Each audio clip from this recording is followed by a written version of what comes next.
Philippines has a great history. According to our geography, Manila is the capital city. Dating Queen from the other country, Metro Manila, Quezon City, Caloocan, Pasay, Makati, Marikina, Pasig, Zapote, Malabon, Las Piñas, Parañaque.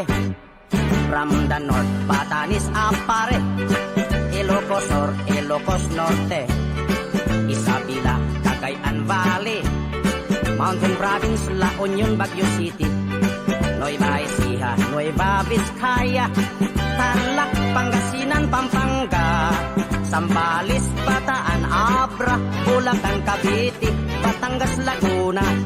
Now let's go to the southern Luzon, Camarines Norte, Quezon, Albay, Camarines Sur, Catanduanes, Masbate, Sorsogon, and we are 3 islands more, Mindoro, Marinduque, Romblon, then down to Visayan Shore, Fimosa, Fish, Sugar.